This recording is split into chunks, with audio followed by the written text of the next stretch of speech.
ኦኬ የራሴን ድምፅ መልሼ የሰማሁት አጎቴ እፎይ ና አጎቴ እፎይ እንዴት ነህ? ደህና ነህ ሆይ? እንደምን ወንድም መከታ ወንድሜ እፎይ እንዴት ነህ? ደህና ነህ? ከጎኔ ሆነ እሺ፣ ከጎኔ ሆነ እሺ። ወንድሜ እፎይ ተጎኔ ተቀመጥ፣ ወንድሜ እፎይ አብረኸኝ ተቀመጥ፣ ወንድም እፎይ ከኔ ጋር ተቀመጥ፣ ወንድም እፎይ ሰማሆይ ከኔ ጋር ተቀመጥ፣ ወንድም እፎይ ሰማሆይ አብረኸኝ ተቀመጥ። ወዳለሁ። እሺ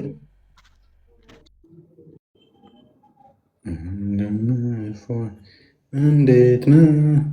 ሰላም ነህ? እንደምን ይሰማል?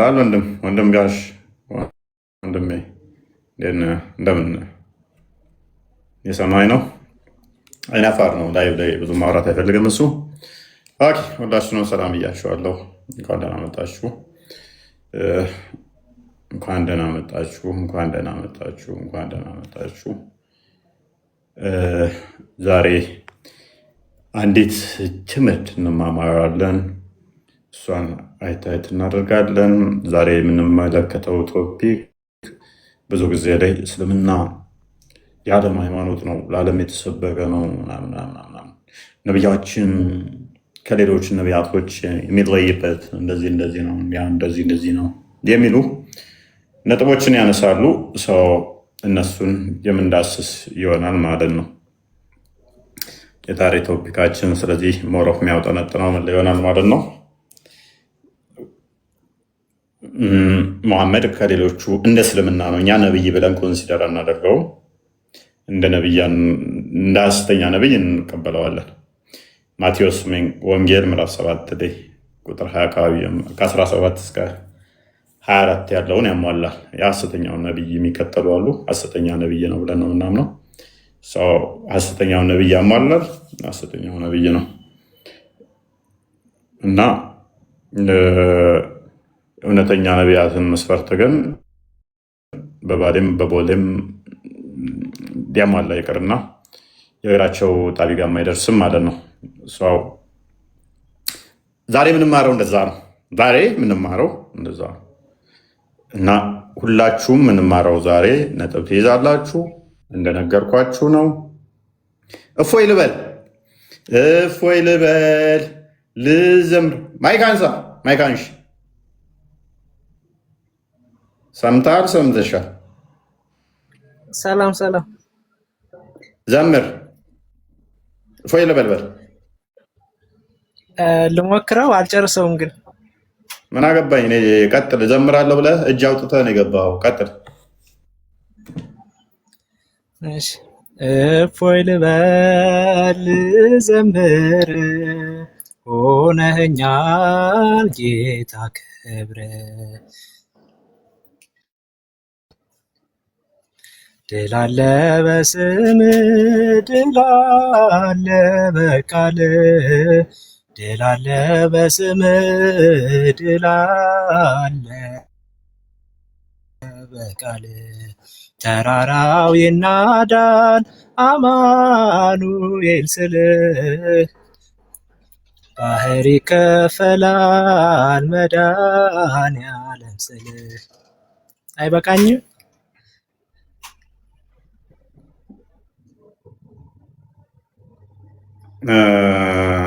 ይሄ ነገር እንዴት ነው? በራሱ ድምፅ ነው ወይንስ መዝሙር ከፍቶብን ነው? አረ የራሴ ነው፣ እግዚአብሔርን የራሴ ነው። የምር ዛሬ ገና ነው እንትኑ የከፈትኩት እኮ አዲስ አካውንት ነው። እንዴት ነው እሱ? ድምፅህ እንዴት እንዲህ ሊያምር ቻለ? ያው እንግዲህ የራሳችን ተሰጦ ነው። በጣም አመሰግናለሁ የምር ከቤት ገብቼ እንደዚህ ላወራ እንትን በመፍቀድህ ራሱ በጣም አመሰግናለሁ። ዛሬ ከፍተህ ዛሬ ቤት የገባ ሪከርድ ታሪክ እኮ በጣም የሰራህ ማለት ነው። ደግሞ ዘመርክ እንጂ መግባት ሳያንስ ደግሞ ዘመርክ። ያንተ እኔ እንጃ በቃ ፈጣሪ አዲስ እንትን እኮ ነው። ኧረ እግዚአብሔር ፈጣሪ አመሰግነዋለሁ። የሆነ ከአንተ ጋር ስለገባሁ እና ስላየሁ ራሱ እንደዚህ ኦኬ፣ ድምፅ ያምራል እና ብጨርሰው ደግሞ በደንብ ፈጠን ብለህ ብትለው ታየኝ። እስቲ ነጥብ ስጡት እስቲ ከአስር ስንት ትሰጡታላችሁ? ከአስር ስንት ሰጣችሁት ሲዘምር? እኔ እንደ ቀልድ ነው ያልኩት። ስንት ሰጣችሁት እናንተ? 5 7 10 8 ከ10 ብዬ 100 ትላላችሁ እንዴ? ከ10 10 9 9 10 3 9 20 8 10 99 እና ከ10 በላይ እየቆጠራችሁ ያላችሁ እናንተ ቦዲያችሁ ነው እዚህ ፕሬዘንት ያደረገው፣ ማይንዳችሁ ግን አብሰንት ሆኗል ማለት ነው። ከ10 እያልኳችሁ መቶ ይሉኛል።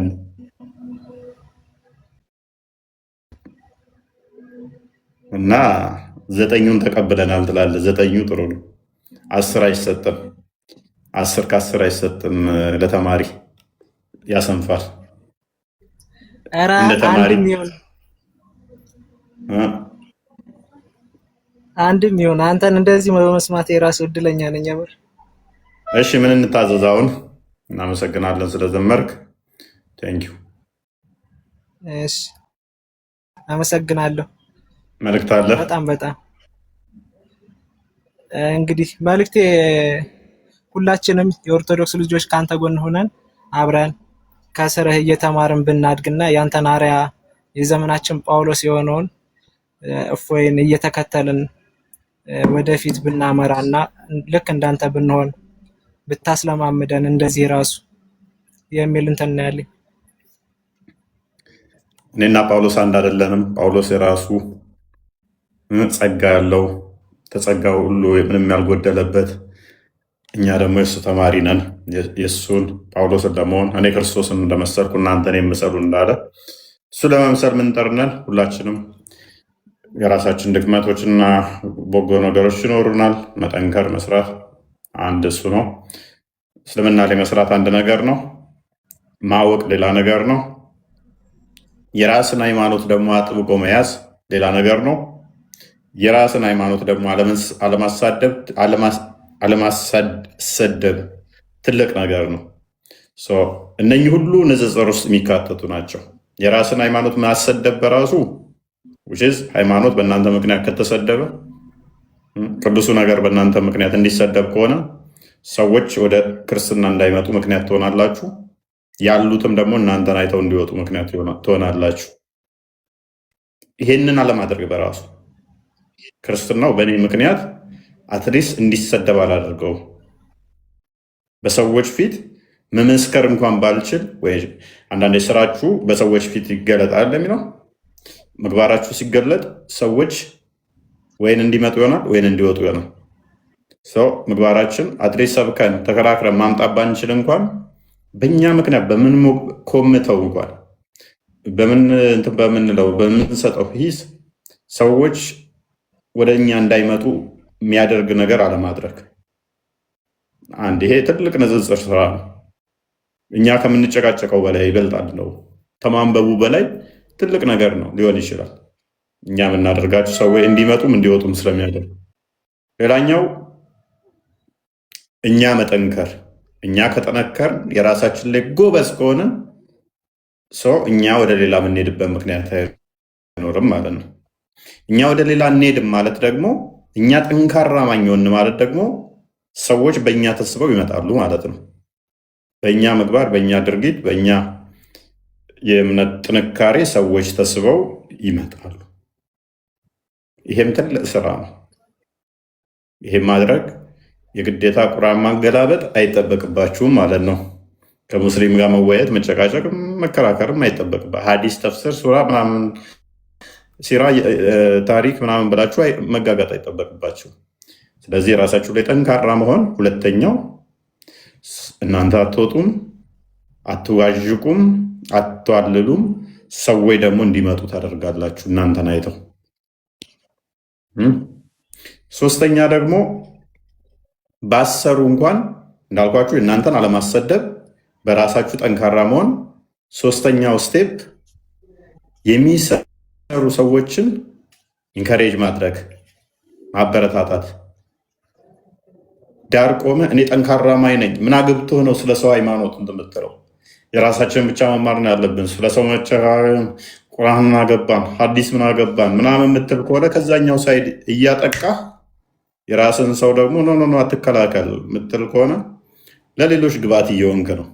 አዲስ ሰዎች እንዳይመጡ እዚህም ያሉት ደግሞ እንዲጠራጠሩ እያደረክ ነው። ይሄም አቆም።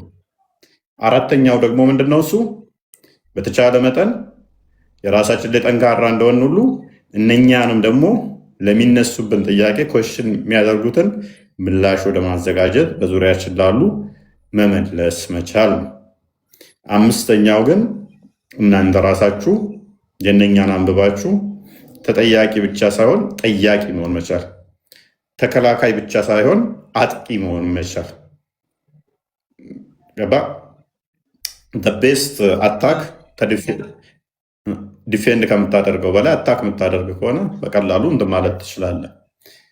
ሙስሊሞች አሁን ለዘመናት የለመዱት ምንድን ነው?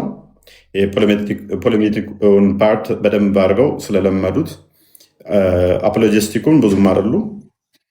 አታኪንግ ሜትድ ላይ ግን ሰማው የተሻሉ ናቸው ከኛ። አታክ በጣም ያደርጋሉ ማለት ኦዲየንሱ ማለት ነው። ከልጅነታቸው ያስተማሯቸው ስድብ ተኮር ሆኖ እንዴት አድርገው ክርስትናን አታክ እንደሚያደርጉ ነው። እናንተ እንደዚህ ታመልካላችሁ፣ እንደዚህ ትላላችሁ፣ እንደዚህ ትሆናላችሁ፣ እንደዚህ ትገባላችሁ፣ እንደዚህ ትወጣላችሁ፣ እንደዚህ ብቻ በጥያቄ ጭንቅላታቸው ሞልተዋቸዋል። ስለዚህ የተሞሉት ምንድነው? እሱ አታኪንግ ነው፣ እንዳለ መወርወር ማለት ነው። ስለዚህ አንተ ለነሱ ስትመልስ ከዛ ውስጥ ከጠየቁት ውስጥ ወይም አታውቀው ሊኖር ይችላል። ከዛ ራስ ኮንፊዝ ትሆናለህ። ስለዚህ ምንድነው ማድረግ?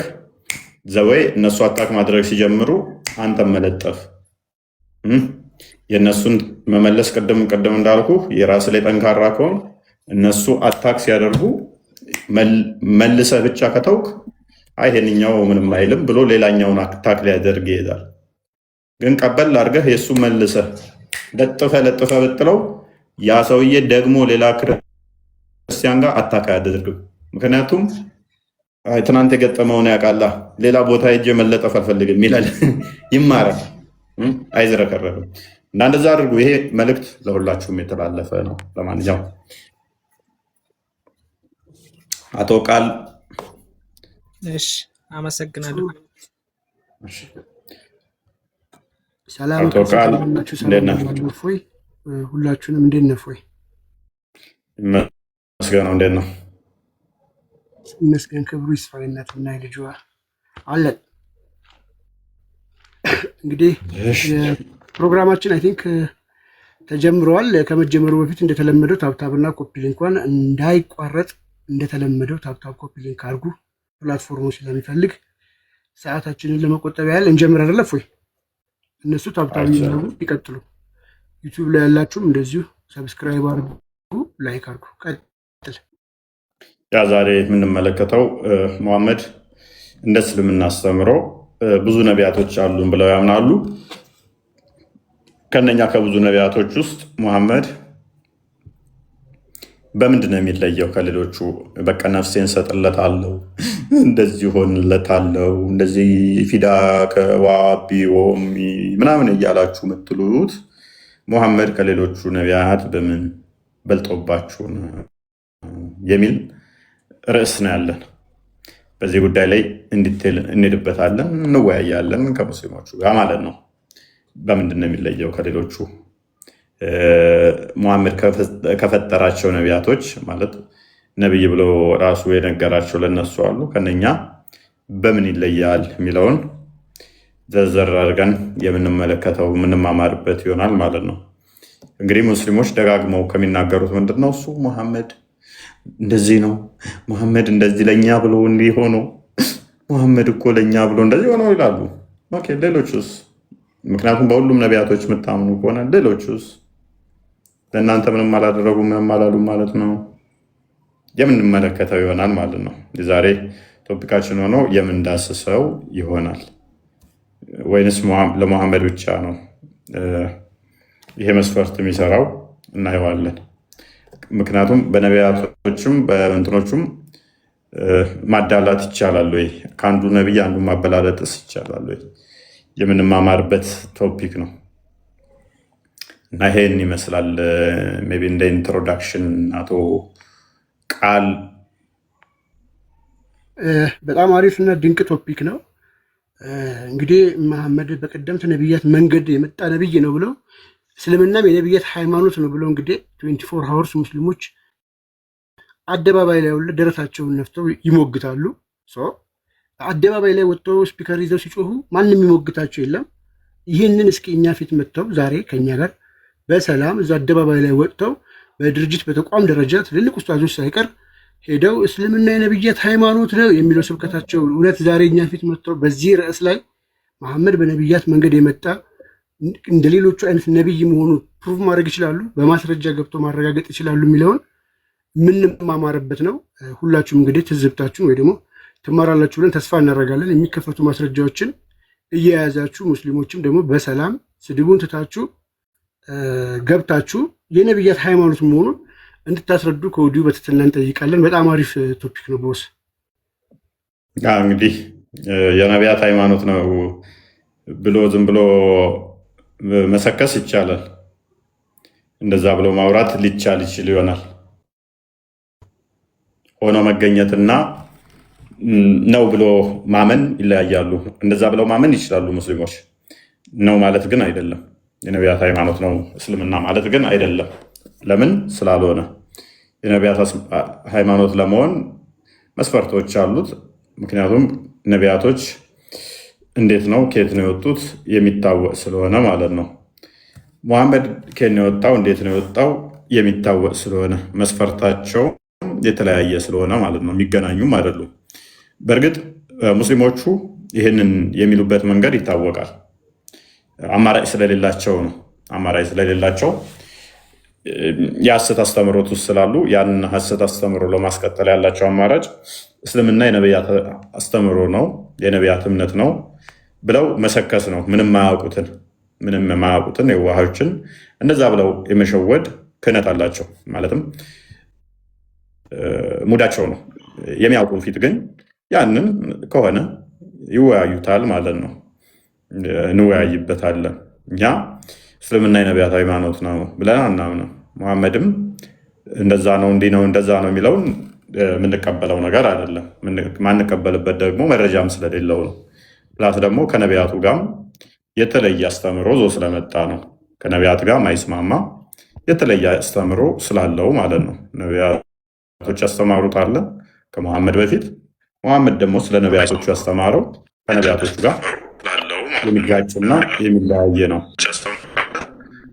ከነቢያቶቹ ጋር የሚጋጭ ከሆነ ደግሞ አብዲ ስልጣን እንደሚፈር ከነቢያቶቹ ጋር የሚጋጭ ከሆነ ትንሽ አብሮ ማሄድ የሚጋጭ ማይስማማ ከሆነ የነቢያት አስተምሮ ነው የሚለውን እኛ እንድንቀበል አንሆንም ማለት ነው። ነቢያት ነው ከነቢያት አንዱ ነው ብለን መሐመድን ለመቀበል ነሰሰርሊ ከነቢያቱ ጋር ከሙሴ ጋር ሆነ ከኢሳያስ ጋር ከሌሎችም ነቢያት ጋር ተመሳሳይ የሆነ አስተምሮ ሲኖረው ነው።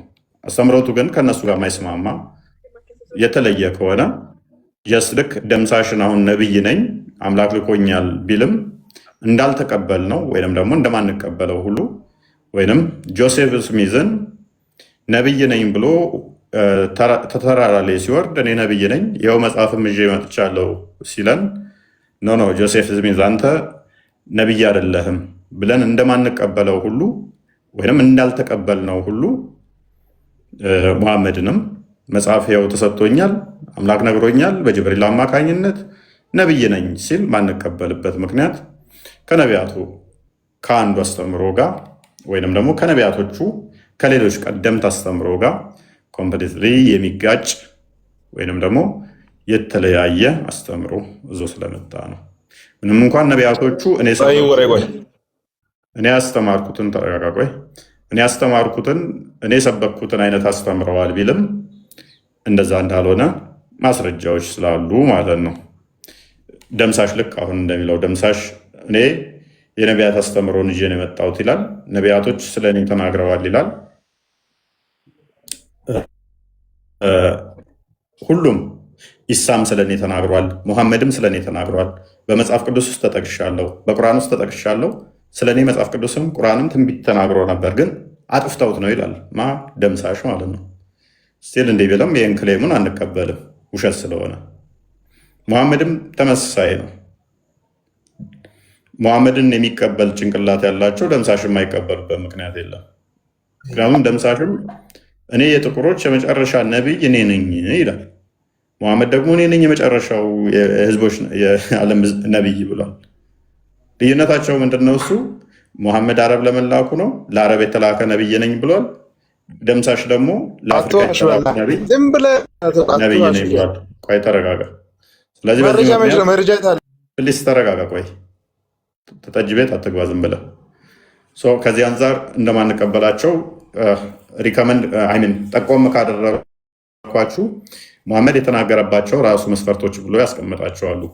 ከሌሎች ነቢያቶች የሚለይበት ነገሮች እንዳሉ 6 ከሌሎች ነቢያቶች እለይበታለሁ ያለ አለ።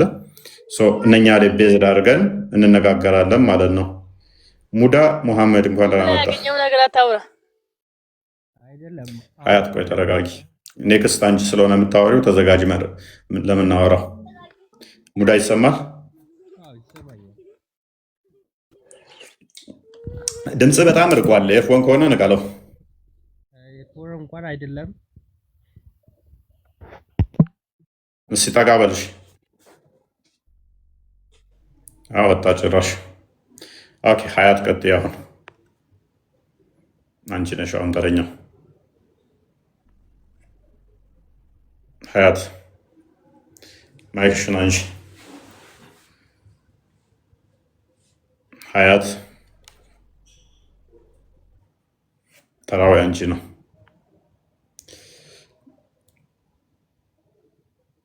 ሀያት ኦኬ እሺ፣ ጣልቃ እንዳትገቢ፣ ሌሎች ሳይወሩ እድልሽ አልፏል። አብዱ እንኳን ደህና መጣ። አብዱ ሱልጣን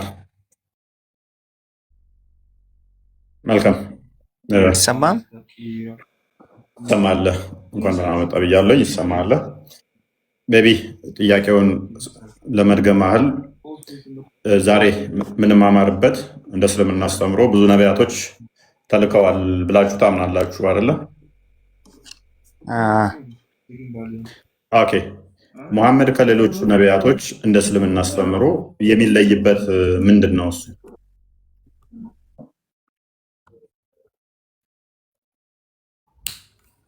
ወይንስ እንደ ሌሎቹ ነቢያቶች ተመሳሳይ ነው?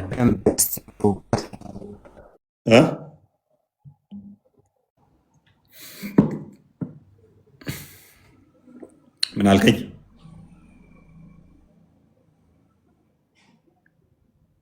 አይ ቲንክ ኔትወርክ መሰለኝ። ይሰማል? ቃል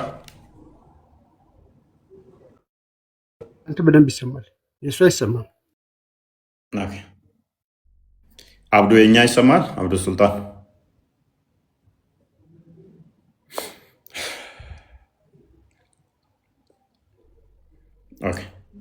ኢምራን እንኳን ደህና መጣ። እንኳን ደህና ቆያችሁ። መልካም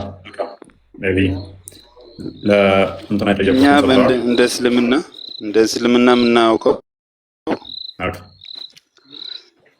ነቢያችን ሙሐመድ ካቲሙል አንቢያ ካቲሙል ሩሱል ነው፣ የመጨረሻው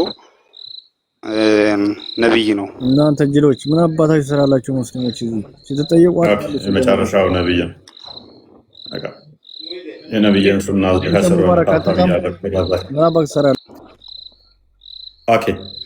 ስለዚህ ከሌሎቹ ነቢያት የሚለይበት ምንድን ነው?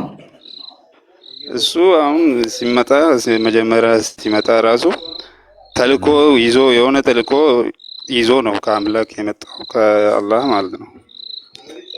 ሌሎች ተልእኮው ደግሞ እነሱም ለበቃ ወይም ለአካባቢ ወይም ለሰፈር እንደዛ ነው የመጡት። ነቢይ ሙሐመድ ደግሞ ለሁሉም ለዓለም ላይ ያለው ሁላ ተልክ ያለው ብሎ በቁርአን ነው የተናገረው። ይሄን ቁርአን ገባ። እነሱ ለዓለም አልተላኩም፣ እሱ ለእኔ ብቻ ነው ለዓለም የተላኩት ብሏል። አንድ ሰው እነሱ የተላኩት ወደ ሰፈር ወይም ወደ ጎሳ ምናምን እንደዛ ነው የተላኩት። ገባ።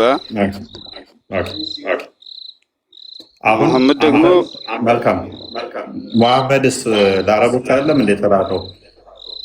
አረ ለአረብ አይደለም፣ ለዓለም ሁሉ ነው። ጥቁር አላለም፣ ቀይ አላለም። አረብኛ ይችላል። ከአረብኛ ውጪ ሙሐመድ በአማርኛ አስተምሯል። በአማርኛ ሳይሆን አሁን ቁርአን ሲመጣ በአረብኛ ነው የመጣው፣ እንደ መጽሐፍ ቅዱስ ማለት ነው። መጽሐፍ ቅዱስ ሲመጣ በምን ነው የመጣው? ቆይ እስኪ በአማርኛ መጣ እንዴ? ስለዚህ እንደ መጽሐፍ ቅዱስ ከሆነ ለዓለም የተላከው እንዴት ነው? ከሌሎች ለዓለም እንዴት ተላከ ትለናለህ? ካደ አሁን እኔ ይሄን ነገር እንዴት ብዬ ላስረዳ? ቆይ ደስ እንዳለ ከአረብኛ ውጭ መሐመድ ካላስተማረ በአረብኛ ለአረቦች ከሆነ የተላከው እንዴት ነው? እሱ ኢምራን ተው አንተ ኢምራን ይሄ ደግሞ ጠቃት ባንደሰ በአረብኛ ለአረቦች ከሆነ የተላከው በእንግሊዝኛ ካላስተማረ በሌላ ቋንቋ እንግሊዝኛም ይተረጎማል እኮ። ይሄ ቋንቋ ነው። ቋንቋ ችግር የለውም። ቋንቋ ይተረጎማል። ጎበዝ። አንድ ጥቅስ ብቻ ከቁርአንም ሆነ ከሐዲስ በሌላ ቋንቋ ተርጉም ቁርአን የሚላለ ቁርአን እንደዛ የሚል አለ። ያው የለም፣ በሌላም አለ። የለም ማስረጃ አለ። ቁርአን ላይ የለ፣ ሐዲስ ላይ የለም። እንኳን ቁርአን ላይ አለ። እኛ የላክነው ለዓለም ሙሉ ነው የሚለው ቦታ አለ። ከኔ አረብኛ አልችልም። ለምሳሌ እሺ፣ አማርኛው ትርጉም የቁርአኑ ቁርአን ተብሎ ይጠራል። ቁርአን ነው፣ ሌላ ስም የለውም። በአማርኛም ቁርአን ያ ፍጡር ያልሆነ ነው ተብሎ ይጠራል። ቁርአኑ ቁርአን ያላ ቃል ኦኬ፣ አማርኛው ትርጉም ያላ ቃል ነው ተብሎ ይባላል። ቁርአን ነው ያላ ቃል ነው ተብሎ ይባላል። እንደዛማ ይባላል። እርግጠኛ ነህ? እሱማ ያላ ቃል እንደሆነ ሁሉም ሰው ያውቃል። ይሄ የተቀመጠ ነገር ነው። በቁርአን ላይም አለ፣ በሐዲስ ላይም አለ ይሄ። ስለዚህ አማርኛው ትርጉም ያላ ቃል ነው ቁርአን ነው ተብሎ ይባላል። ያላ ቃል ነው ቁርአን ነው ይባላል። አዎ፣ ያላ ቃል ደግሞ ፍጡር አይደለም አይደለ? ፍጡር አይደለም። ስለዚህ አማርኛውም ፍጡር አይደለም፣ ኦሮምኛውም ፍጡር አይደለም፣ እንግሊዘኛውም ትርጉሙ ፍጡር አይደለም፣ አረብኛውም ፍጡር አይደለም። ልዩነት የላቸውም ማለት ነው። አማርኛውም እንግሊዘኛውም ኦሮምኛውም አረብኛውም ይሄ ቋንቋ ነው። መልካም። ታዲያ ቋንቋ ጉዳይ ከሆነ ልዩነት ከሌለው ለምንድን ነው በአረብኛ መሸመድደው? ለምን በአማርኛ አሸመድደው? በአማርኛ ሳይሆን የወረደው በአረብኛ ነው። አይ ልዩነት የለውም አይደለ? ሁሉም ፍጡር አማርኛውም ፍጡር ካልሆነ አረብኛው ፍጡር ካልሆነ ሲወርድ በዛ ስለወረደ ነው። አይ ታዲያ ለምንድን ነው አዛን በአማርኛ ማትሉት? ሰላት በአማርኛ ለምን ማትሉት?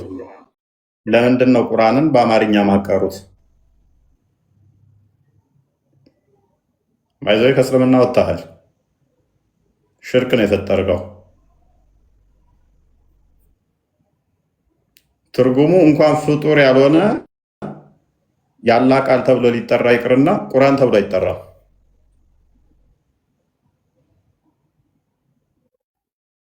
እንዴት ዋልክ እፎይ?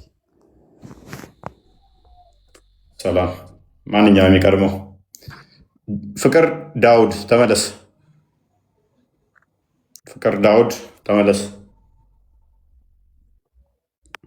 ፍቅር ዳውድ ኦኬ። ጀሚል ጀሚላ አቤት ምን ነበር አልከኝ? መልካም ሙሐመድ እንግዲህ ጥያቄው የመጀመሪያውን ሰምተው ከሆነ በእስልምና ብዙ ነቢያቶች አሉ ብላችሁ ታምናላችሁ። ምንም እንኳን የነቢያቶቹ አስተምሮ ባይኖራችሁም መሐመድ የነገራችሁን ይዛችሁ ከሌሎች ነቢያቶች የሚለይባቸው ነገሮች አሉ ብላችሁ ደግሞ ታምናላችሁ። ከሌሎች ነቢያቶች የሚለይባቸውን እስቲ አንድ 5-6 ንገረኝ። እነሱ ነቢዩ መሐመድ ሰለላሁ ዐለይሂ ወሰለም የተላኩት ለዚሁ ትውልድ ነው፣ ለመጨረሻው ትውልድ እና የመጨረሻው ነብይ ናቸው። ከመጨረሻ መሆን እኮ ያው የበላይ እኮ እንዲሆን አያደርገውም። ሁሉም በጊዜው ነብይ ስለነበር የበላይ አደረገው አላልኩም ያልኩ ለኛ ለመጨረሻው ትውልድ ነው የተፈጠሩት።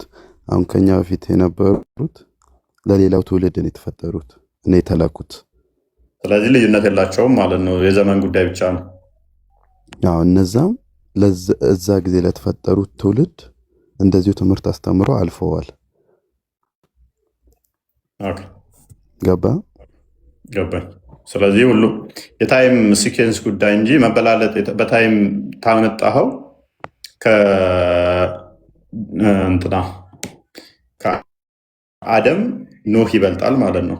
ከኖህ ደግሞ እንደዚህ እያለ ሲመጣ ሙሳ ይበልጣል ማለት ነው። ከሙሳ ደግሞ እያልክ ስትመጣ ኢሳ ይበልጣል። ከኢሳ ደግሞ መሐመድ ሊበልጥ ነው። በታይም ማበላለጥ ካመጣ አይ የጊዜ ጉዳይ ነው ካልክ ደግሞ ከአደም ኢድሪስም ሆነ ኖህ የሚበልጥበት ምክንያት አይኖርም። ኢብራሂምም ከነሱ ሊበልጥ አይችልም። ሙሳም ሊበልጥ አይችልም። ኢሳም ሊበልጥ አይችልም። መሐመድም ሊበልጥ አይችልም። ያያም ሆነ ሌሎቹ ልዩነት አይኖራቸውም። የታይም ጉዳይ ነው የሚሆነው ማለት ነው። እሱን ወላሂ አለም አላውቀውም፣ እንዲህ ልልህ አልችልም።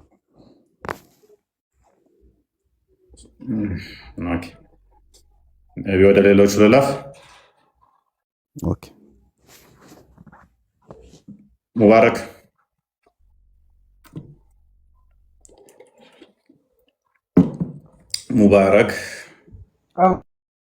እፎይ ይላል። እፎይ በል እስኪ ደክሞህም ከሆነ ብራዘር የዱንያ ወንድሜ የዱንያ ግን በእስልምና ወንድም ማለት ይቻላል አይቻልም እኮ? የዱንያ ወንድሜ ና የቀጣዩ ዓለም ወንድሜማ አይደለህ። እስልምና በዱንያም ይቻላል፣ ዓለምም ወንድሜ ትሆናል። አይ የሚቻል አይመስለኝም። ኢቨን አንድ እናት አባት ብትወለድ ራሱ በሃይማኖት ከተለያየ ሱረቱ አልመይዳ 51ኛው ላይ ክርስቲያንና አይሁዶችን ረዳት ወዳጅ አድርጋችሁ አትያዙ ነው የሚለው። ወዳጅ መሆን አችልም፣ ረዳት መሆን አችልም። በሃይማኖት ወንድም ትባባላለህ እንጂ ሜዳ 5ኛው ሱራ 51 ላይ ወይንም ደግሞ ሱራ 3 አልኢምራን 28ኛው ላይ ሙስሊሞች ከክርስቲያኖችና ከአይሁዶች ጋር ረዳት ወዳጅ አድርጋችሁ እንድተያዛችሁ እናንተም ከነሱ አንዱ ናቸው ነው የሚለው። ወንድሜ ረዳቴ እያልክ የምትለኝ ከሆነ ጀስ እንትን እየፈጠርክ ነው። በሃይማኖት ደግሞ ወንድም የምትባባለው የሃይማኖት ብቻ ነው ወንድምነት ያለው እንደ እስልምና እስከማውቀው። እሱን ደግሞ በሃይማኖት ወንድም ብላቸው ጥሯቸው የሚባለው በእስልምና ውስጥ ያለን ነው። እኔ ደግሞ ሙስሊም አለውም ክርስቲያን ነኝ። ኤኒዌይስ የሰው ልጆች ዘር የአዳምና የሔዋን ዘር ስለሆነ ወንድማማቾች። እሺ ኤኒዌይስ እሱንም ያዘውና ለጊዜው መሐመድ ከነቢያቶች በላይ ነው ብለህ ታምናለህ? እንደ እስልምናው ነቢያቶች የእስልምናውን ነቢያቶች አምናለሁ። በምንድን ነው? በእስቲ አንድ 4-5ቱን ንገረኝ የበላይ የሆነበትን። አላህ ምድር ላይ አዳምን ሲፈጥረው ከአዳም ጀምሮ 124,000 ነብያት ነበሩ ምድር ላይ። ከነሱ ውስጥ 25ቱ ነብያትን ሸምድደን እንድናውቅ ዲናችን ያዘናል፣ እምነታችን 25 ነብያት ሙሳ፣ ኢሳ፣ ዳውድ፣ ሱለይማን፣ ኑህ፣ ዘከሪያ፣ ያህያ፣ ያዕቁብ።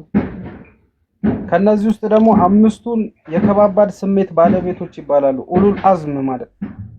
ከነሱ ውስጥ ደግሞ ከኡሉል አዝም ውስጥ አንደኛው ነብዩ መሐመድ ናቸው። ኦኬ ኡሉል አምስቱ ነብያቶች ልጠቅስልህ ነው። ማማ ኢሳ፣ ሙሳ፣ ኢብራሂም፣ ኑህና ሙሐመድ። እነዚህ የተመረጡ 5 ነብያቶች አሉ። በምንድን ነው የተመረጡት? በምንድን ነው የተመረጡት? አባታችን አደም ከሐዋ ጋር ከገነት ሲወጡ በመጨረሻ ላይ በምትልከው ነብይ በሙሐመድ ይሁንብህ ብሎ ዱዓ ሲያደርግ አላህ ዱዓውን ተቀበለው። ስለዚህ ለሙሐመድ ብሎ ገና ሙሐመድ ሳይፈጠር አደም በሙሐመድ ጸሎት አደረገ እያልከኝ ነው። አይ ቲንክ የኢብኑ ተይሚያ መጽሐፍ ላይ ያለን አርጉመንት ነው እየመጣ ያለው። ስለዚህ ለሙሐመድ ብሎ ገና ሙሐመድን ሳይፈጥር ያኔ አደም ይቅርታ የተደረገው በሙሐመድ ነው። ሙሐመድ ምንድን ነው እኮ ሙሐመድ አሁን ችግር የለውም አርጉመንቱ ስለማውቀው ችግር የለውም። ነገራቶች ሁሉ አላህ አይፈጥርም ነበር። ሙሐመድን ባይፈጥር አላህ ምንም ነገር ምድር ላይ አይፈጥርም ነበር እኮ። ለሙሐመድ ብሎ ነው የማረው፣ ለሙሐመድ ብሎ ፈጠራቸው። አንተ አሁን ወደ እስልምና ስትመጣ ላኢላሃ ኢለላህ ትልና ሙሐመድን ረሱሉላህ ማለት አለበት ግዴታ። አላህ አንድነት ማመን በኋላ በነብዩ ሙሐመድ መልእክተኛነት ማመን ግዴታ ነው። አዳምጠኛ። ስለዚህ መስፈርት ራሱ እኮ ግዴታ ብለህ ያመጣው ከሙሐመድ መምጣት በኋላ የሚመጣ ነው። ከሙሐመድ በፊት በሙሐመድ ማመን ግዴታ ነው። አዎ በሙሐመድ ማመን በነብይነቱ ማመን ግዴታ ነው። ሙሐመድ ሳይወለድ በሙሐመድ ነብይነት ሰዎች እንዴት ነው ሊያምኑ የቻሉት? እናትና አባቶቹ በሙሐመድ ነብይነት እንዴት ነው ሊያምኑ የሚችሉት? አባቱ ገና ሙሐመድ ሳይወለድ ነው የሞተው። ላኢላሃ ሙሐመድ ረሱሉላህ ለማለት ሙሐመድ ሳይኖር እንዴት ነው እንደዛ ሊል የሚችለው?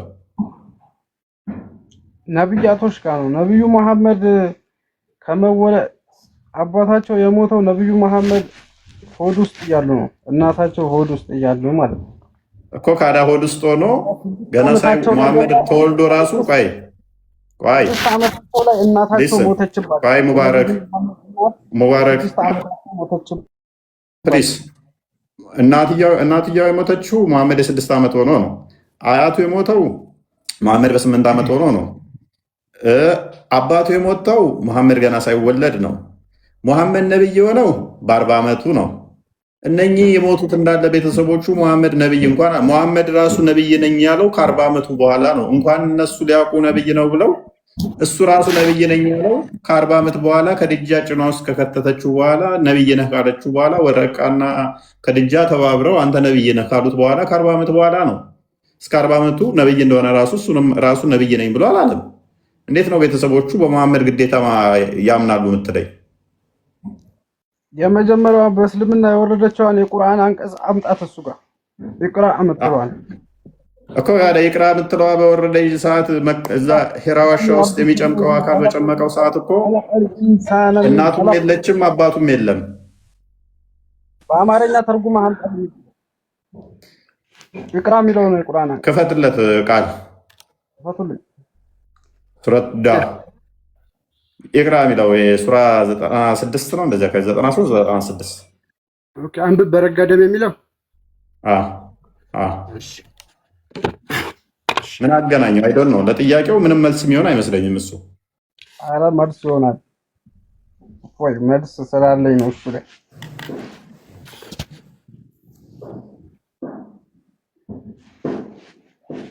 ልናይ አይደለ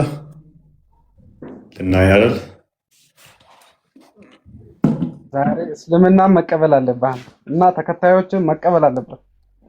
ክፈተው ሱራ 96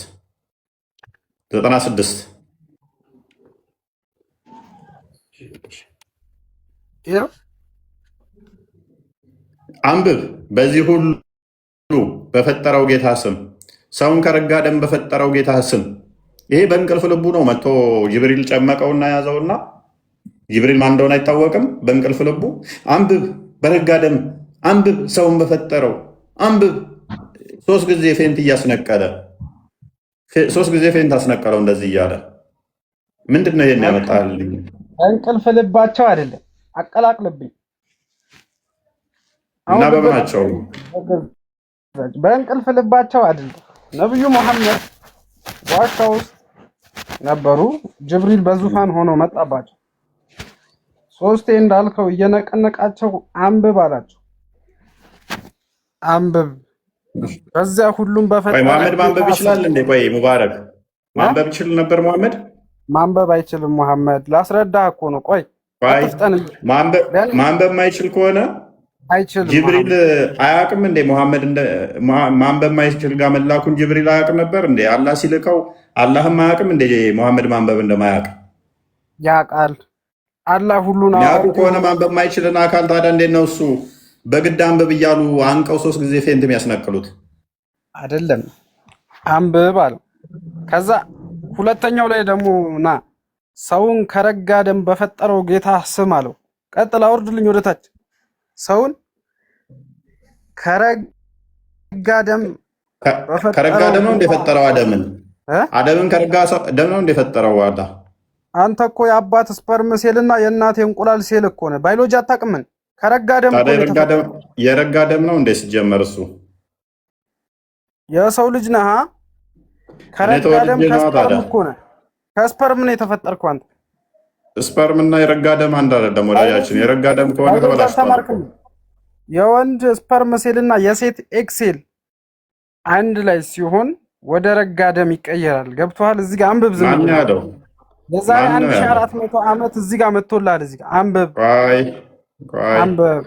ከዛ ዝቀርግ ብለድ ክሎት አደረገ ማለት በራሱ በሽታ ነው።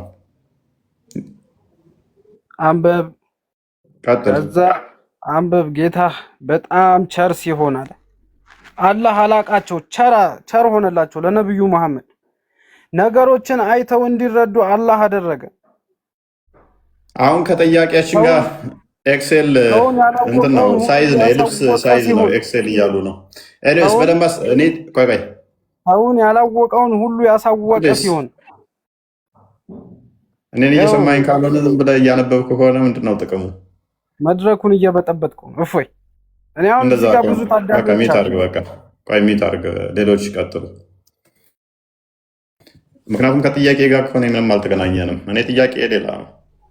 ሰውን ከምን ፈጠረው እንዴት ፈጠረው የኔ ጥያቄ አይደለም። ለጊዜው ተኤክሴልም ፈጠረው ኤክስኤክስም ፈጠረው ለጊዜው ጥያቄ አይደለም። እያስረዳሁ ነው የነብዩ መሐመድ ነብይነትን እያስረዳሁ። ቆይ እኔ መሐመድ ነብይ ነው ነብይ አይደለም አይደለም ጥያቄ። ነብይ ነው ነብይ አይደለም ነው አይደለም ጥያቄ። እንዴት መገለጥ መጣለትም አይደለም የኔ ጥያቄ።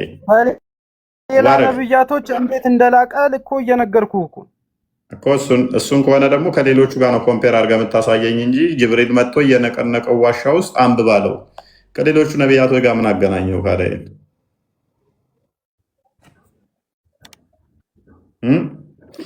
ከሌሎች ነቢያት ለመብለጥ ወይ ለማነስ ምን አገናኘው? እንዴት ኮምፔር ታደርገዋለህ? በዚህ ምክንያት ለምንድን ነው መበጠበጠኝ? ከዛ 6 ቁጥር ጋር ዝቅ በል። ከዛ ላሳየህ እኮ ነው ከነቢዩ ጋር አላህ ያላቀበትን ምክንያት እኮ እስልምና መጀመሪያ ብያለሁ እኮ ትናንትናም ብያለሁ። ባህር ነው ብያለሁ። ባህርን እንዴት አንተ ትችላለህ? አይ ሙባረክ አቤት። ባህር ከሆነ አንተ ግባና ዋኝበት፣ እኛ እንማማርበት። ከሌሎች ጋር ቀጥል እኮ አብረን ብንዋኘው ጥሩ ነው ብዬ እኮ ነው። እኔ እስልምና ለዓለም የተላከ እምነት ነው። በመፈክር ደረጃ ሰላም በሳቸው ላይ ይስፋ። በቃ አዳምጣ እንደ እሺ፣ መረጃ አዘጋጅ። እስከዛ አርቲኩሌት አድርጎ ነው ሐሚድ ቀጥል። እንኳን ደህና መጣ።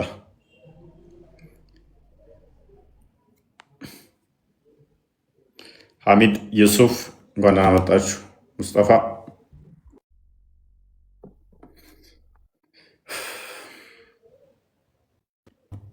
ኢስላም ሙስጠፋ የሚለው ሙስጠፋ መሐመድ ወይ እንኳን ደህና ቆያችሁ። መልካም። እንደ እስልምና የተለያዩ ነቢያቶች አሉ ብላችሁ ታምናላችሁ? እኛ የተለያየ ነቢ ሲሆን እኛ ምናምነው ያው ረሱል ሰለላሁ ዐለይሂ ወሰለም መሐመድ ብቻ ነው። በሌሎች ነቢያቶች ታምናላችሁ? ታምኑ? በሌሎች ነቢያዎች እነ ኢሳ ነቢይ እንደሆኑ እናውቃለን። ታምናላችሁ ወይንስ ታውቃላችሁ? ያው እናምናለን። ያው እነሱ እኮ ነቢያ ናቸው። ስለዚህ በአንዱም ነቢይ ሳታለያዩ ነው የምታምኑት ነው ወይንስ ታበላልጣላችሁ? ማብለጥ ሳይሆን ያው ነቢይ እንትን አለው አይደለም፣ ገጃ ቁጥር አለው ለሁሉም። ምን ረሱል ሰለላሁ ዐለይሂ ወሰለም የተላኩት ለዓለም ነው። ግን ያው ነቢይ የተላከው ለእስራኤል ነው። ቁርአን ላይ ማስረጃ ልትሰጠኝ ትችላለህ? እንደዛ ሚል ነቢይ ኢሳ የተላከው ለእስራኤል ብቻ ነው፣ ሙሐመድ ግን ለዓለም ነው የሚል ማስረጃ ልትሰጠኝ ትችላለህ?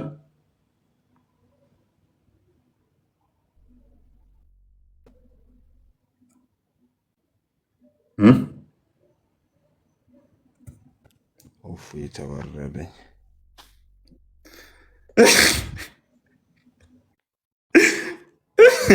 የሰማለ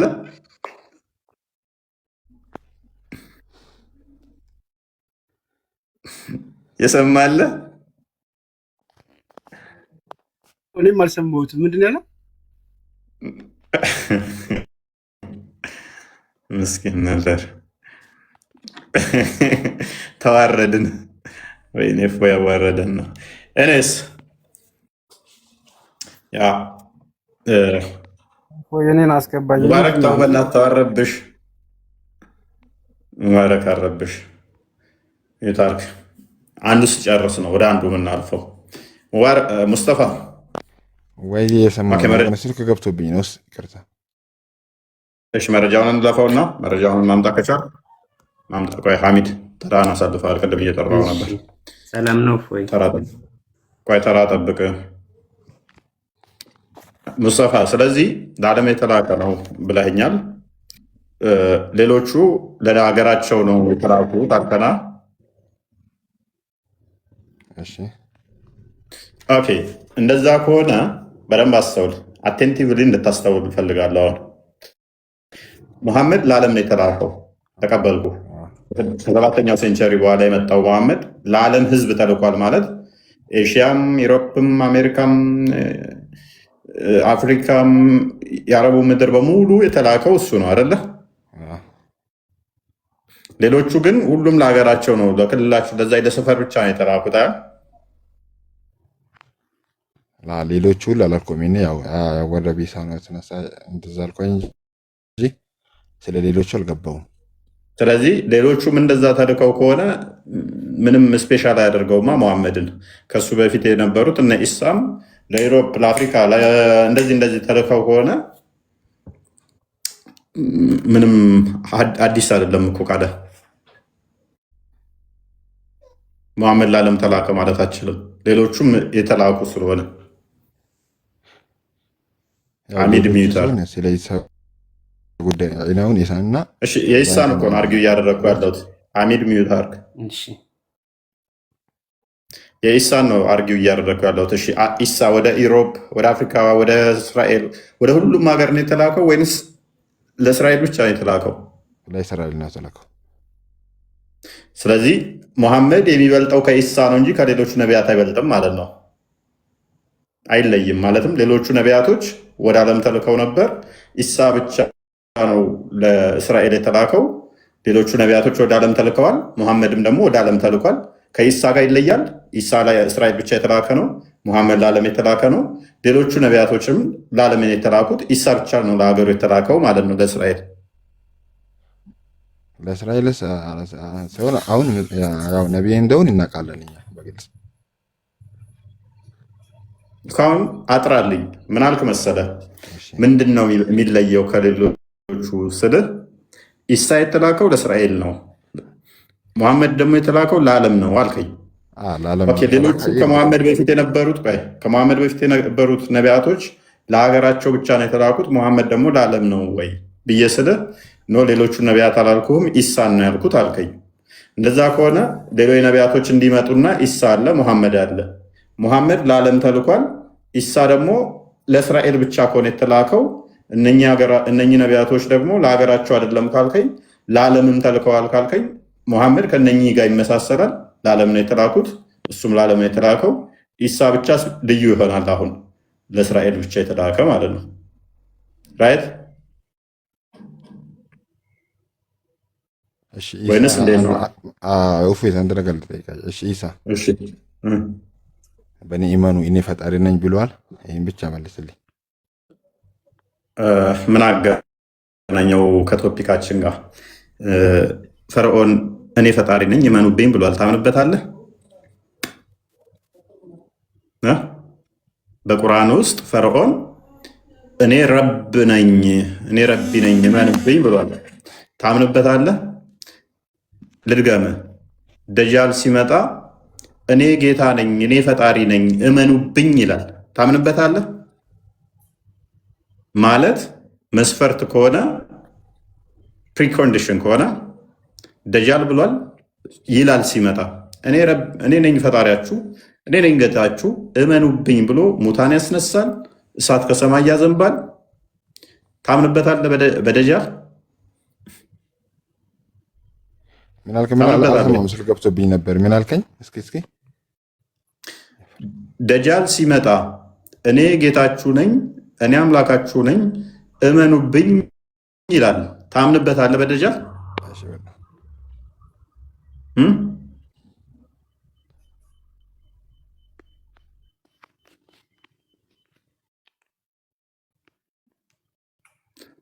ኤሬስ እሺ፣ ሚዩት አርግ። በቃ ሚዩት አርግ። ሙስጠፋ ሙባረክም ሚዩት አርግ።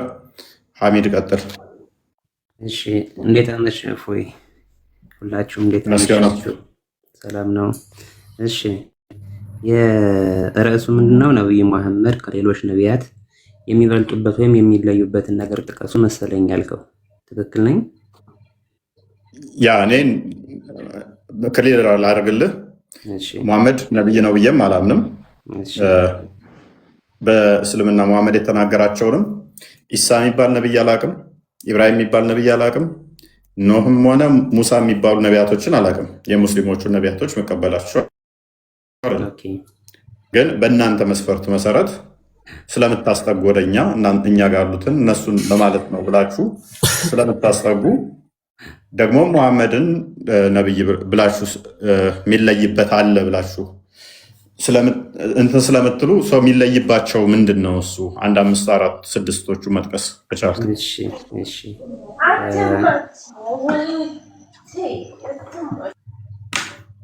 ምድር ከተፈጠረች ጀምሮ እስከ ነብዩ መሐመድ እስከ መጨረሻው ነብይ አለይሂ ሰላቱ ወሰላም ጊዜ ድረስ ጌታችን አላህ ሱብሃነሁ ወተዓላ 124,000 አካባቢ የሚጠጉ ነቢያቶችን ልኳል። እነዚህ ነቢያቶችም ወንዶች ናቸው። የሴት ነቢይ ያልተላከም ምድር ላይ ለጠቅላላ እውቀት። አንዳንዱ ነቢይ ለራሱ ለቤተሰቡ ብቻ የተላካለ፣ ለተወሰነች ቴሪቶሪ የተላካለ፣ ለአንድ ከተማ ለአንድ ሀገር የተላካለ። ከነቢዩ መሐመድ በፊትም ለዓለማት የተላኩ ነቢያቶችም አሉ። ነቢያቶች በሙሉ ከአላህ ሱብሃነሁ ወተዓላ መልእክት ይዘው ወደ ህዝቦች እንደተላኩ እናምናለን። ይሄ ጠቅላላ ስለ ነቢያቶች ሊኖረን የሚገባ አመለካከት ነው። ነቢዩ መሐመድ ከሌሎች ነቢያት የሚለዩባቸው ነገሮች በጣም ብዙ አሉ። ከእነሱ መካከል የተወሰኑትን ለመጥቀስ እሞክራለሁ። አሁን በፊት የነበሩ ነቢያቶች ህዝቦቻቸው ወንጀል ይሰራሉ፣ አመፅን ይፈጽማሉ። ለምሳሌ በነቢዩላህ ኑህ ጊዜ የነበሩ ህዝቦች እሳቸው ለ950 ዓመት አካባቢ የሚጠጋ ጊዜ ወደ እስልምና እንዲመጡ ጥሪ ያደረጉላቸው። ነገር ግን የሰለሙላቸው ሰዎች በጣም ጥቂት ነበሩ። መጨረሻ ላይም እሳቸው ዱዓ አድርገው እነዛን ህዝቦች አላህ እንዲያጠፋቸው ተማጠኑ። በሚማጸኑበት ጊዜም በውሃ ማዕበል አጠፋቸው፣ ፈጣሪ ማለት ነው። በሉጥ ጊዜ የነበሩ ሰዎች ለምሳሌ በጣም አስጸያፊ የሆነ ወንጀልን ይፈጽሙ ነበር፣ ግብረ ሰዶምን። በዚህ መጥፎ ስራቸው ምክንያት አላህ ሱብሃነሁ ወተዓላ ከምረገጥ ጠራርጎ አጠፋቸው። በሁድ ጊዜ የነበሩ ሰዎችን በነቢዩላህ ሁድ አለይሂ ሰላም ጊዜ የነበሩ ህዝቦችን ልክ እንደዚህ ወንጀልን በመስራታቸው ምክንያት ሙሉ ለሙሉ ከምረገጥ ጠፍተዋል። የነቢዩ ሙሐመድ ዓለይሂ ሰላቱ ወሰላም ኡመቶች ወይም ህዝቦች እኛ ማለት ነው። ለእሳቸው ልቅና ሲባል ምንም አይነት ወንጀል ብንሰራ ምድር ላይ እስከ የውሙል ቂያማ ድረስ እንቆያለን። እስልምና አይጠፋም፣ ጨርሶ አይጠፋም። ይሄ ለእሳቸው ብቻ የተሰጠ ልቅና ነው። አንድ ብለህ መቁጠር ትጀምራለህ። እዚህ ጋር ማስረጃ እኔ ከዚህ ጋር አሁን ቨርስ ጠቅሼ አንተ ጋር ለመከራከር አይደለም። እሱን አንተ በምትሄድበት መንገድ ሰርች ማድረግ ትችላለህ። እንደዛ ከሆነ ኖ አንተ በምትሄድበት መንገድ ማጣራት ትችላለህ። እኔ ከዚህ ጋር በፈቀደ መንገድ ዲፌንድ ለማድረግ ነው የገባው። ማፍረስ ትችላለህ። አንተ የራስህን ሪሰርች መውሰድ ትችላለህ። እኔ ልጥቀስና ከላይ ብሎ ውረድ፣ ግን ነጥቦችን ያዝልኝ። ይበቃ። አይ አውርተህ ዝም ብለህ መውረድ አችልማ። በመጀመሪያ እንደዛ ከሆነ ከመጀመሪያ ጀምሬ አፈርስብሃለሁ። እንደዛ ከሆነ ለምሳሌ ከነቢዩ መሐመድ ጊዜ በፊት የነበረው ነቢይ ነቢዩ ዒሳ ነው። በነቢዩ ዒሳና በእሳቸው መካከል የ600 ዓመት ጋፕ አለ። በዚህ የ600 ዓመት ጋፕ ውስጥ እስልምና ሙሉ ለሙሉ ምድር ላይ ጠፍቶ ነበር። እሳቸው እንደገና መጥተው ነው ያደሱት። ልክ አሁን ላይ አንዳንድ አላዋቂያን እስልምና የመሰረቱ ነቢዩ መሐመድ ናቸው ብለው እንደሚናገሩት ማለት ነው። ቆይ ሐሚድ፣ ጨዋታውን በጥሩ ሁኔታ አምጥተዋል። በኢሳና በመሐመድ መካከል ስንት ዓመት ጋፕ አለ? የ600 ዓመት ጋፕ አለ። ዓመተል ፈትራ ይባላል። ይሄ በእስልምና እስልምና ሙሉ ለሙሉ መካከላቸው 600 ዓመት አምልኮን ይከተሉ ነበር። ስለዚህ በ600 ዓመት ውስጥ እስልምና ጠፍቶ ነበር አለ። መቼ ነው የጠፋው? ነቢዩላህ ዒሳ ዓለይሂ ሰላም እዚህ ጋር በእናንተና በእኛ መካከል ልዩነት አለ። እኛ እሳቸውን የአላህ ነብይ ናቸው ብለን የምንለው አልጠየቅንም። ምንድነው ሊስን በመካከላቸው 600 ጋፕ አለ። በዚህ በ600 ዓመት ውስጥ እስልምና ጠፍቶ ነበር አልከኝ አይደለ? አዎ። መቼ ነው የጠፋው? በኢሳ ጊዜ ነው የጠፋው ወይንስ ኢሳ ወዲያው እንዳረገ? ነቢዩላህ ኢሳ ካረጉ በኋላ በእሳቸው ጊዜ የነበሩ ሰዎች ወደ 3 ነው የተከፈሉ። ወደ 3 አመለካከት ተከፍለዋል። እዚህ ጋር ከፊሎቹ ሰዎች ነቢዩላህ ዒሳን አምላክ ወይም የአምላክ ልጅ ነሷራ ወይም ክርስትና ማለት ነው። ይሄ አንደኛው ነው። ሁለተኛ ደግሞ የሁዲዎች ናቸው። በሰዓቱ የነበሩ የሁዲዎች ዒሳ ዓለይሂ ሰላምን ሰቅለናል ብለው ኢሳ ዓለይሂ ሰላምን ሰቅለናል ገድለናል ብለው የሚያምኑት እሳቸውን ከዝሙት የተወለዱ ወይም የዲቃላ ልጅ ብለው ነበር እንትን የሚወስዷቸው የሁዲዎች ታምናለህ። እና እነሱ ሰቀልናቸው አሉ። አንድ ሁለተኛው ደግሞ ጌታችን ተሰቀለ ከዛም ተነሳ፣ የእናንተ እምነት ማለት ነው። ሶስተኛው ደግሞ ሙስሊሞች ኢሳ ዓለይሂ ሰላም መጡ ምድር ላይ። እሳቸውን ሲከተሉ የነበሩ 12 ወጣቶች ነበሩ፣ ደቀ መዛሙርት ወይም በእኛ ሐዋርያት እንላቸዋለን። ከእነሱ መካከል አንደኛው ጀነት ቃል ተገብቶለት የእሳቸው ሙሉ ገጽታ ተላብሶ ፊዳ ሆነ ወይም መስቀል ላይ ተሰቀለ። እሳቸው ግን የ33 ዓመት ወጣት እያሉ ወደ ሁለተኛው ሰማይ አላህ ሱብሃነሁ ወተዓላ እንዲወጡ አደረጋቸው። ስለዚህ 3 አይነት አመለካከት ያለው ማህበረሰብ ተፈጠረ ማለት ነው። ስለዚህ እነኚህ መቼ ነው የጠፉት? እስልምናው መቼ ነው የጠፋው? ከዒሳ ዓለይሂ ሰላም በኋላ እስልምና እየተመናመነ ተከታዩ ማለት ነው። በጊዜ ሂደት እየተመናመነ መጣና ረሱል ዓለይሂ ሰላቱ ወሰላም ወደ መወለጃቸው አካባቢ የጣዖት እምነት ዓለም ላይ ተስፋፍቶ ነበር። ፐርሻዎች ሰዓትን ያመልኩ ነበር። መጁስ ይባላል ወይም ዞራስትራኒዝም የሚባለው እምነት ማለት ነው። የተለያየ አይነት ባዕድ አምልኮ ነበር ዓለም ላይ። አላህ ሱብሃነሁ ወተዓላ ነብዩ መሐመድን በማስገኘት እንደገና እስልምናን እንደ አዲስ እንዲያንሰራራ አደረገው። ስለዚህ ጀስ ወደ መጀመሪያው ሐሳቤ ልምጣልህና ሐሳቤ ተናግሬ ልውረድ። እኔ ላውራ። እሺ አሁን ያወራኸው በሙሉ ተመችቶኛል፣ ተስማምቶኛል፣ ተቀብያለሁ። ሚዩት አድርግና አዳምጠኝ። እኔን ደግሞ ከስር ላላችሁም ምን አለን? ከ600 ዓመት እስከ መሐመድ በነበረበት ውስጥ እስልምና ጠፍቶ ነበር አለን። እናመሰግናለን። የለም እንላችሁም ለዚህ ነው። አንደኛ እስልምና ሰው ሁሉ ሲወለድ ነው። አዳምጪ። ደግሞ እንደ ሴጣን ጥልቅ አትበይ። እኔ እሱ ሲያወራ እኮ ስህተት ሲያወራ እኮ እያዳመጥኩት ነው። ራሽን ጠብቂኝ። ከአዳምጪ ስህተት ካልሆነ በቃ የምትስማሚ ከሆነ አዳምጪ። እሱን ምላሽ ልስጥበት። 3200 ሰው ቁጭ ብሎ እያዳመጠች ነው እዚህ ጋር። እኔ እሱ ሲያወራ እኮ ተስማምቶኝ አይደለም እሺ እያልኩ እያዳመጥኩት። የማዳመጥ ተማሪ ቅድሚያ ስነ ምግባር ተማሩና ነው እዚህ ቤት ስገቡ አርጊው ለማድረግ ተራችሁን ጠብቁ፣ ባለጌ አትሁኑ። ስለዚህ ምንም ብሎናል ሐሚድ በኢሳና በመሐመድ መካከል 600 ዓመት አለ። በዚህ መካከል ላይ እስልምና ጠፍቶ ነበር አለ።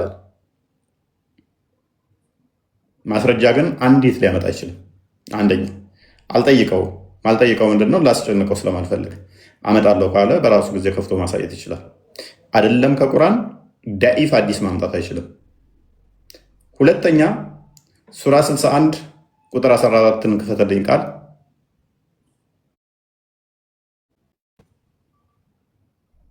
ወደ 3 ቦታ ተከፍለዋል ብሎናል።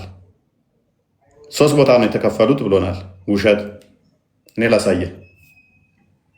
እናንተ ያመናችሁ ሆይ የመርየም ልጅ ኢሳ ለሐዋርያቶቹ ወደ አላህ ረዳቴ ማን ነው እንዳለ ሐዋርያቶቹም እኛ የአላህ ረዳት ነን እንዳሉት የአላህ ረዳቶች ሆኑ።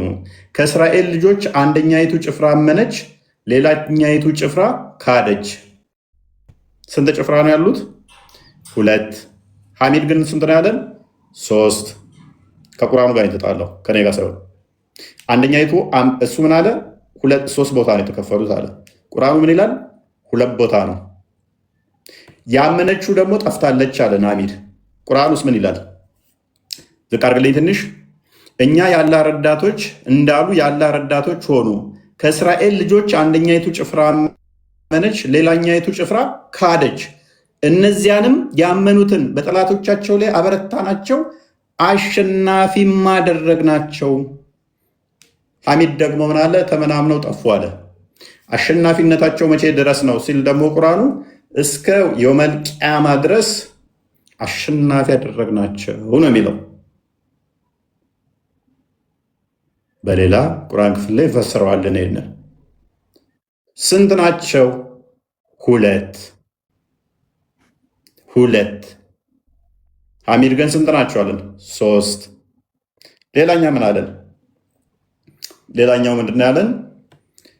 በዚህ በጠፍ ጊዜ ውስጥ ሙሐመድ መጥቶ እንደዚህ አድርጎ እንደዚህ ሆኖ አለን። ሙሐመድ ጠፋ ብሎ ተናግሯል ወይ? ሲንግል ኤቪደንስ ከአዲስ ላይ ከሰጠኝ ንጽጽር አቆማለሁ። ሲንግል ኤቪደንስ አይደለም ሳሂህ ዳኢፍ አዲስ የለም። አይደለም ከቁርአን ከሐዲስ ዳኢፍ የለም።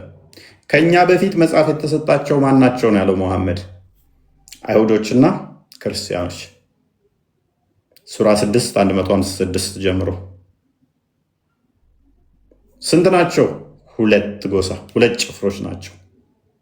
እነኚህም በመጽሐፉ እንዲፈርዱ የመጽሐፉ አካላት የተደረጉ የመጽሐፉ ባለቤቶች ማን ናቸው? አይሁድና ክርስቲያኖች። ክርስቲያኖቹ በኢሳ ያመኑ እስከ መጨረሻ ድረስ ሐዋርያቶቹ የበላይ የተደረጉ። ሌላ ምን አለን ሐሚድ? 12 ናቸው አለን። 12 ናቸው አለን። አይደለም ከቁርአን ከሐዲስ ላይ የኢሳ ሐዋርያቶች 12 ናቸው የሚል ሊሰጠን አይችልም። ከቁርአን ላይ አይደለም ከሐዲስ ላይ 12 ናቸው የሚል ማስረጃ የለም። ከተፍሲር መጽሐፍ ቅዱስ ሊያመጣ ይችላል። ማቴዎስ ወንጌል ምዕራፍ 10 ላይ 12ቱ ሐዋርያት ስም ዝርዝር ተጠቅሷል። እነኚህ የበላይ የሆኑት የኢሳ ሐዋርያቶች የሚላቸው ቁርአን ውስጥ አይታወቁም እነማን እንደሆኑ። ቁጥራቸውም በቁርአን አልተጠቀሰም፣ በሐዲስም አልተጠቀሰም። ከተፍሲር ሊያመጣ ይችላል።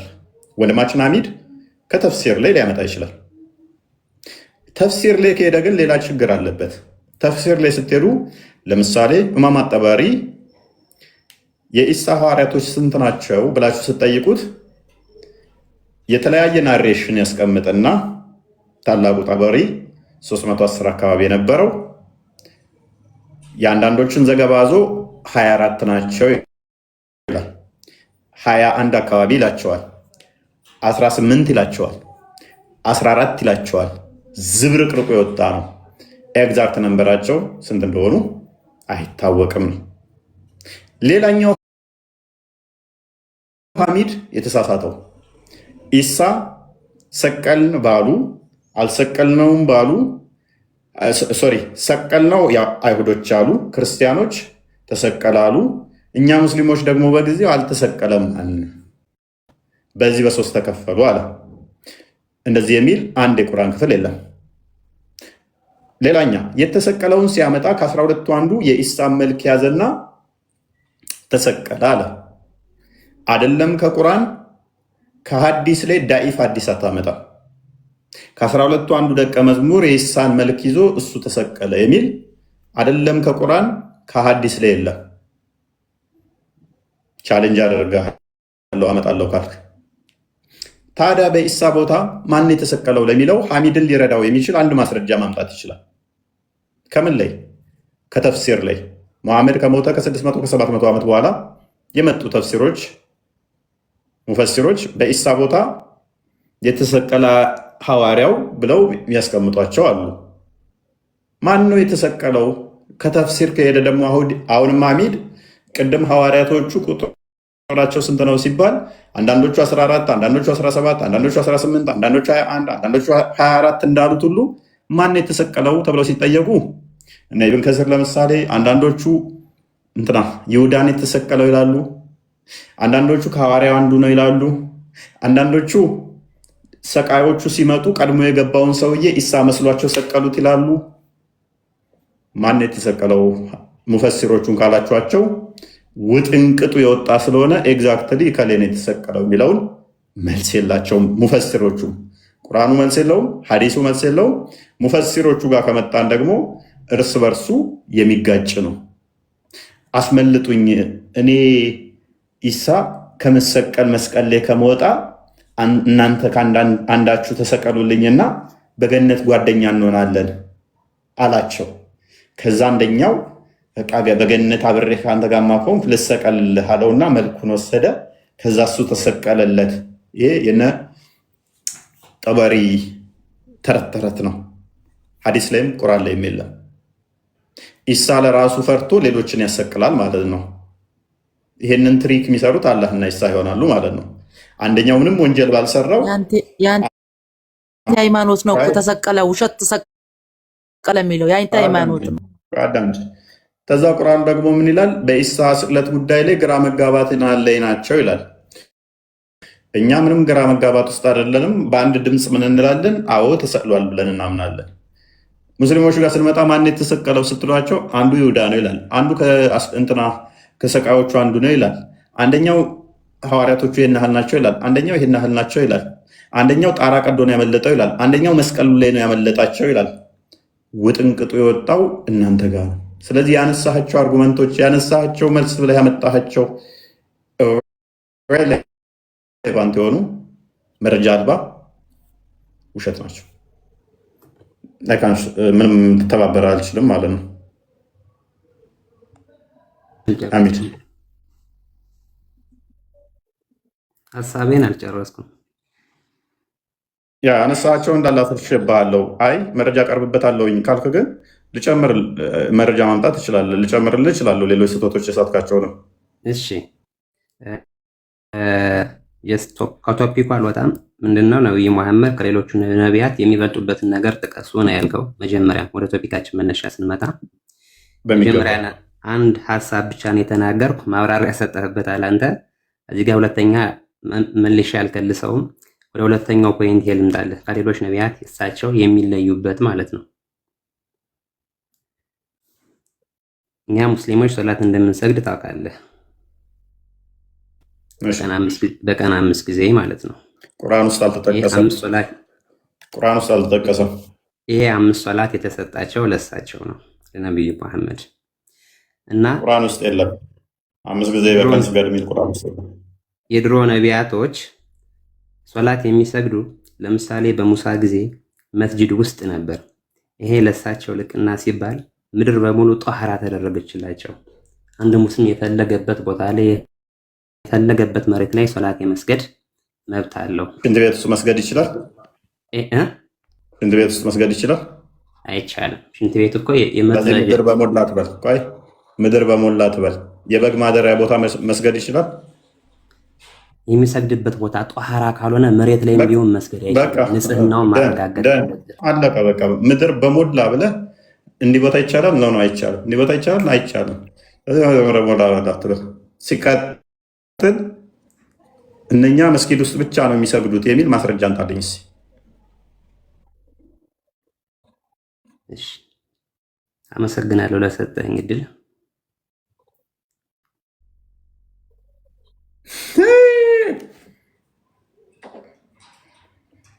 ትትናን እናደንቃለን። እኛ ቤት ሲወራ ግን ሙስሊም እስላም እናፈርሳለን። በሱ ተማር ኧረ በለናስ ብልግናሽ ነደዛ ሲያዩ አንቺ ለመመቃየው ተከበሪ። በዚህ ልጅ ተማር፣ በዚህ በሙስሊም ተማር። በቃ አዎ ተማርኩኝ። መረጃ የለውም ምስልምና ስትጠየቅ መረጃ አመሰግናለሁ ብለው መውጣት ነው። መረጃ ሲጠየቅ ሯጭ ካላ የተሻለ ሯጭ ነው እንዴ? መረጃ ሲጠየቅ ጥሎ አመሰግናለሁ ብሎ ክርስትናህን አየክ፣ ክርስትናህን አየክ የቱ ጋር እንዳለ እኔ ጭንቅላታቸውን ንፍጥ ነው እንደሞላው ሰዎቹ። ሴቶቹ ግማሽ ጎደሎ ጭንቅላት ስላላቸውና አትፍረዱባት። ይቻላል። ይሄኔ እኮ አራተኛ የተደረበች ነች። ይቻላል መሯት ነው ምር ያላት ነች። ባይዘ አራተኛ ተቀምጣ በቁሟ ገንዟ ታይታችኋል። የሆነ ምኗም እኮ አይታይም ተገንዛ ማለት ነው በቁም እስልምና ምናምን ተባለ። መረጃ እንዳለ ያነሳውን ነጥብ ካይ እንደንትና በትኛ ፈራርሽ የጥየበት በቃ ኔክስት ልለፍ ብሎ ገና ሲያልፍ አሁንም ጧ በጠረባሳ አደርገውና መረጃ ካመጣ ቻሌንጅ ታደርገኛለህ ስለው የለኝም አመሰግናለሁ ብሎ ሲወጣ እስልምና እንዲህ ነው። ሰው በዚህ መጠን ይደነቁራል። በዚህ መጠን መረጃ ሲጠየቅ የለኝም ብሎ ጥሎ ለወጣ ሰው ጀግና። ከስር ያላችሁ አስተውሉ። ዩቱብ ላይ እስቲ ዩቱብ ላይ ያላችሁ ምን ተረዳችሁ ከዚህ? ይህንን አይነት ድንቁርና ይህን አይነት በሽተኝነት ማለት የአይምሮ በሽታ ነው ቻይና ያለችው ወደ አይደለም እኮ እስልምና። ወደ 600 ዩቱብ ላይ እያዳመጣችሁ ነው ያላችሁ ሰዎች ምን ተገነዘባችሁ ከዚህ? እያንዳንዱ ያነሳውን እንዴት እንዳፈራረስኩበት አይታችኋላ። ተስፋ አስቆረጡት ያላችሁ። ልክ ተስፋ ሲቆርጥ የቀድሞ አይታችኋላል። ጧጧጧ አድርጌ ስጠልዘው ወይኔ ተበላን አለ። እየሰማ ነው እንደሆነ አልገባውም እሱ ሚዩት ከማድረጉ እንትን ብሎ ፖዝ አደረገና ፖዝ እያደረገ እንትን ሲል ነው ወይኔ ተበላን። ይህንኛው ደግሞ ጧጧጧ አዳመጥኩትና ሳደርገው እዛ ላይ መቆየት አልፈለገም። ኔክስት ሌላ አርጉመንት አመጣለሁ ሲል ስናደርግበት አመሰግናለሁ ብሎ ሽርትት ብሎ ከዛ ዝች ጋለችው መሐመድ አይምሮ ጎዶሎ ያላት እስልምናን አየኸው ውበቱን ትላለች። መረጃ ሲጠየቅ ጥሎ የፈረጠጠው ሁኔታ ዩቱብ ላይ ያላችሁ የምታገናዝቡ ስለሆናችሁ እስቲ ምን ታዘባችሁ? እስልምና እንደዚህ ነው። ማጣቁ ከሆናችሁ ጭንቅላታችሁ ላይ ነው ያላችሁ የሚወጡት። የምታውቁ ከሆነ ደግሞ እነዚህ ነው የሚሆኑት። እስልምና እንዲህ ነው፣ መረጃ የለውም። እስልምና እንደዚህ ነው። እስልምና እንዲህ ነው። በመጮህና በመሳደብ ፖለቲካ በመስራት ነው እስልምና እስከዛሬ የቆየው። በማስፈራራት ሰዎችን እንትን በማድረግ በቃ እንዲከበሩ ነገር ያለ መረጃ የሚያውቅ ሰው ሲመጣ ደግሞ ቻሌንጅ ሲያደርጋቸው የሚያውቅ ሰው ምንድነው የሚያደርጉት? ተሳዳቢ ነህ፣ ባለጌ ነህ፣ እንደዚህ ነህ በሚል ነው የሚያሸንፉት። የእስልምና አካሄድ ነው። ሁላችሁም ከእንደዚህ አይነት ማስተዋል ከጎደለው አካሄድ ራሳችሁን ጠብቁ፣ ራሳችሁን ጠብቁ ወገኖቼ። ሙስሊሞች ነቃ ደንገጥ በሉ፣ ቋይ ቆፍጠን በሉ፣ ፈዘዝ አትበሉ። ምንድን ነው እሱ? እስከ መቼ ድረስ ነው?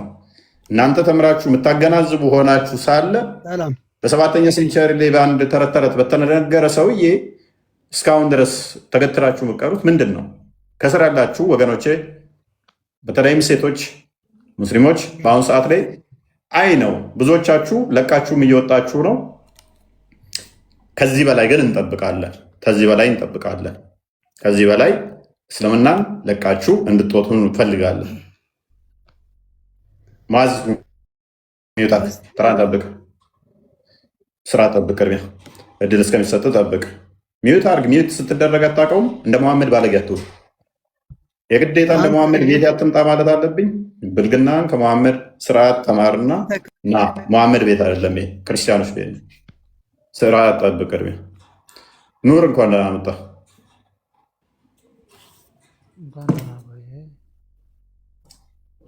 ተፈቀደልኝ ይቅርታና እፎ እየጠየቀው ይሄንን ማስረጃ ነው። ልጁ የዋሸው እምነቱ ላይ የተጻፈውን ነገር ነው። ቡልጋል መርየም ላይ ታገኙታላችሁ። ምድር ሁሉ ለእኔ ለሰላት እንደተፈቀደችልኝ ይላል። ግን ይለያቸዋል።